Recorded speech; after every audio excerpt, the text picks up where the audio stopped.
Inilah hegemoni yang akan mereka buat. Dolar adalah mata uang mereka. Ini mata uang $1. Lihat, ini adalah mata uang setan.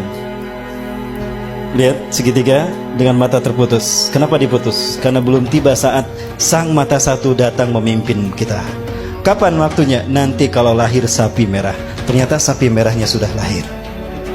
Ya, berarti kedatangan sang mata satu telah dekat. Artinya negara dunia di New World Order yang mereka cita-citakan, Novus Ordo Seclorum, akan sempurna. Berarti ada kemungkinan di zaman kita Dajjal keluar.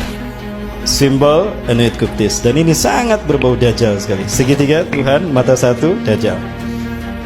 Plakat sebelah kiri ada bintang ini. Coba hitung bintang ini ada 13.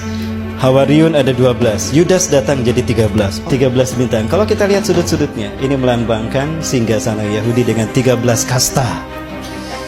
Kebetulan atau sesuatu yang sudah mereka rancang. Cerdas mereka. Dan untuk mewujudkan ini, mereka harus menghancurkan Islam. Berarti negara-negara Arab harus ada dalam kendali mereka. Yahudi nggak mau sendirian. Yahudi harus ada partner. Siapa lagi kalau bukan Amerika? Tadi negara paman Sam. Betul kan? Tujuannya apa? Memuluskan jalan Dajjal untuk menguasai dunia.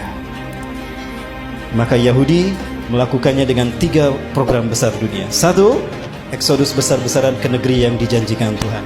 Melalui resolusi Atul Balfour, Menlo Inggris yang diperbudak Yahudi oleh Rothschild atau Rockefeller. Mereka mengeluarkan resolusi Atul Balfour yang isinya mengizinkan Yahudi untuk hijrah ke Palestina.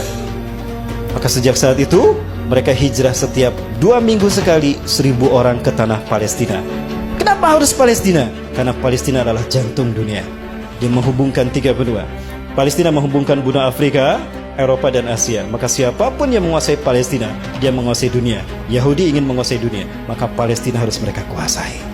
Itu program mereka. Maka di Palestina tahun 14 Mei 1948 mereka mendeklarasikan, memproklamirkan berdirinya Israel di tanah Palestina. Dan yang terakhir setelah mereka punya negara, mereka menanamkan hegemoni ke seluruh dunia, the New World Order. Siapa penggagas mereka? Inilah Hizbus Syaitannya mereka.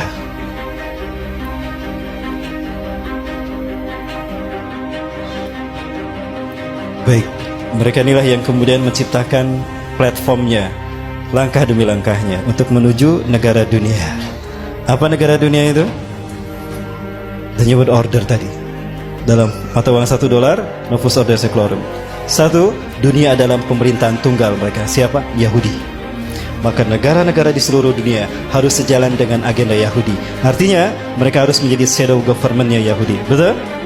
Bertentangan dengan agenda Yahudi, habis mereka. Lihat Irak, lihat Mesir, lihat Afghanistan, lihat Suriah, lihat Palestina, lihat Yaman. Maka negara yang tersisa adalah negara yang pro kepada mereka. Saya buktikan tidak lama lagi. Maka mereka menciptakan shadow government. Demokrasi itu virus yang mereka sebarkan agar negara di dunia ada dalam kendali mereka. Divide, dipecah belah, et impera. Lalu mereka kuasai. Itu strategi klasik mereka. Lalu mereka menciptakan sistem politik demokrasi tadi. Ekonomi kapitalisme yang ribawi, dolar. Hari ini kita tidak bisa mengklaim kalau kita sudah syariah dengan sistem ekonomi dan perbankan kita. Tidak bisa. Selama kita masih menggunakan uang kertas, kita tidak bisa melepaskan diri dari riba. Rasul mengatakan akan datang suatu masa di akhir zaman di mana manusia akan memakan harta riba. Sayati 'alan nasi zamanan an-nasu sayakuluna riba.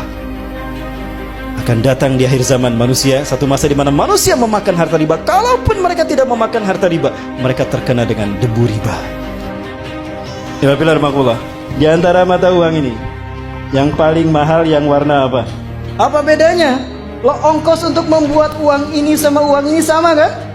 Sama saja. Lo kok bisa yang ini lebih tinggi? Lihat, dari intrinsiknya saja sudah riba kan? Padahal biaya untuk membuat ini sama. Baik, betul? Inilah riba. Baik, berikutnya perselisihan. Waktu saya masih SD, 2000 bisa kebeli baju 1 setel. Betul tidak? Waktu saya masih SD, 35 tahun yang lalu. Saya sudah 40, kepala 4 sekarang. 35 tahun yang lalu ini kebeli 1 setel baju. Sekarang inflasi kan? Lalu bagaimana dengan dinar? Rasulullah pernah memerintahkan Ali bin Abi Thalib Kamu ke pasar kambing, beli kambing satu. Harga kambing di zaman Rasulullah 14 abad yang lalu, 1400 tahun yang lalu, 1 dinar. Ali datang ke pasar kambing, pulang. Kenapa Ali yang disuruh?